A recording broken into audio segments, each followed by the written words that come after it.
Today we're looking at a case that honestly feels like it belongs in a dark, cinematic thriller. But tragically, it is very, very real.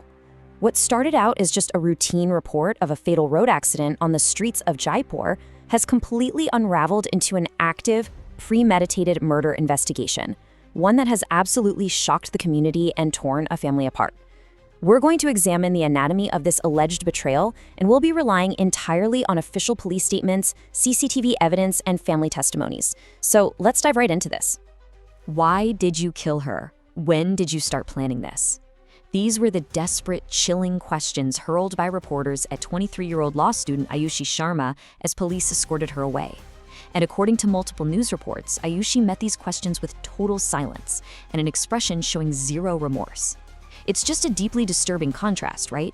You have an ordinary family mourning a devastating loss, and a prime suspect, the victim's own daughter, allegedly displaying complete apathy. But to understand how we arrived at this horrifying moment, we really need to look back. Section 1. A strained family history. To truly grasp this tragedy, we have to look at how it was allegedly seeded months or even years before the fatal crash. The underlying context of this family's dynamics is absolutely crucial to understanding the police investigation. So the family's stability actually began to fracture back in 2024, when the father, Vijay Sharma, who was a lower court employee, fell seriously ill. He ended up passing away in 2025. Now, following his death, the government offered a compassionate service appointment. This is a system basically designed to keep grieving families financially afloat. And here is where the first major rift allegedly occurred. The widow, 45-year-old Neeraj Sharma, accepted the court clerk position largely on the advice of her brother. This situation created a really sharp psychological divide. Neeraj took this job for a very specific, heartbreaking reason.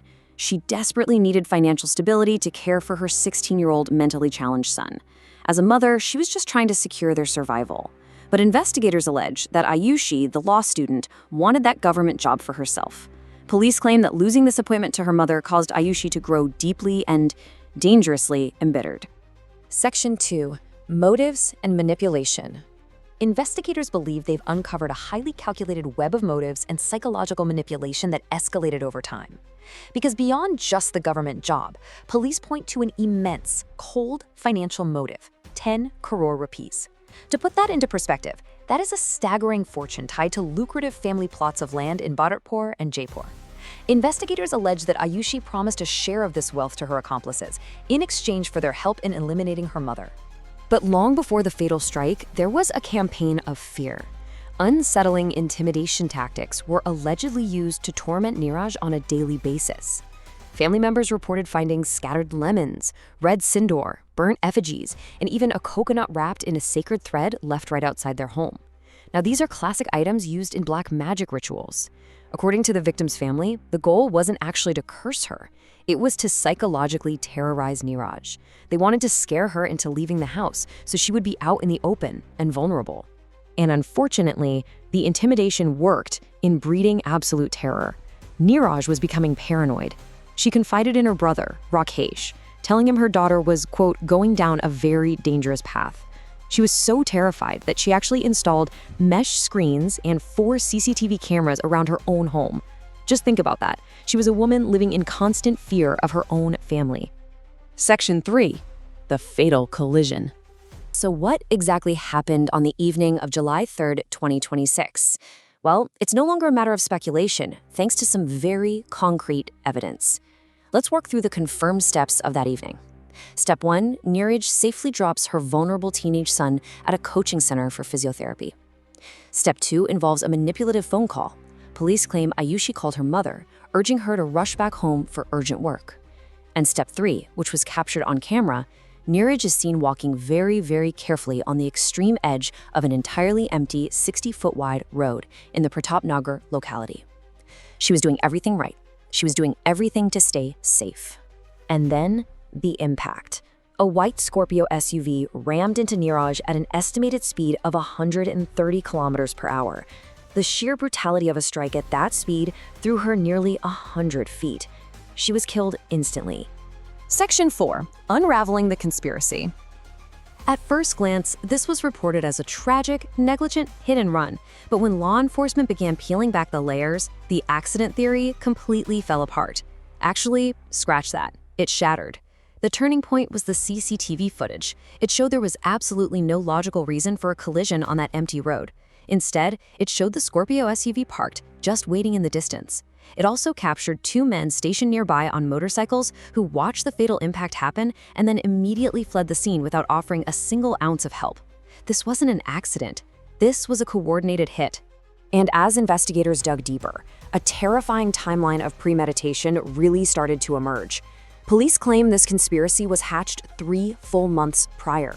Even more shocking, they uncovered evidence of a failed assassination attempt just 1 month before the fatal crash, where the co-conspirators allegedly used a rented Thar SUV to try and run Neeraj over. She escaped unhurt that time, which, by the way, is exactly what prompted her to install those CCTV cameras we discussed earlier. The July 3rd strike was allegedly their second attempt. So who is accused at carrying this out? The Jaipur police have zeroed in on 4 key players.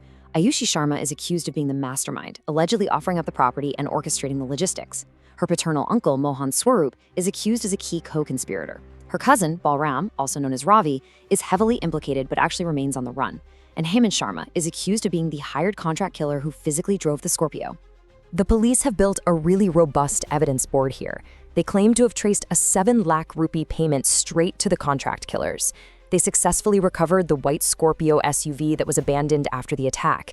And inside that rented vehicle, they allegedly found more of those exact same black magic items, lemons and sacred threads, linking the earlier intimidation directly to the killers.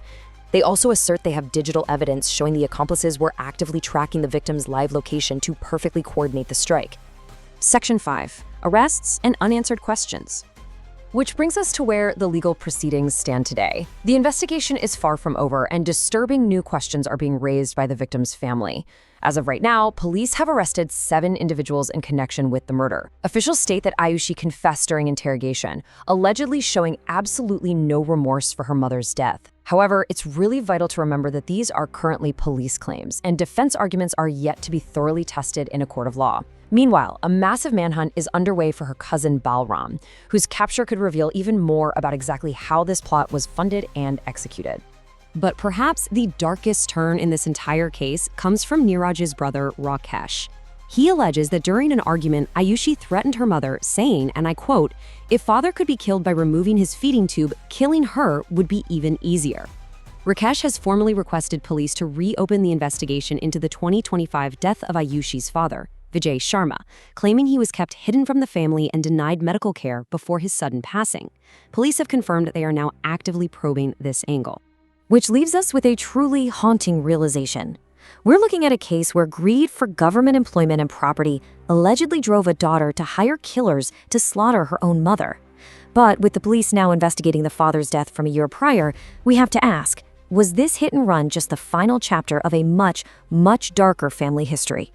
It's a question the courts and that surviving 16-year-old son will have to live with for a very long time. Thank you for joining me for this explainer, and definitely stay tuned as this investigation continues to unfold.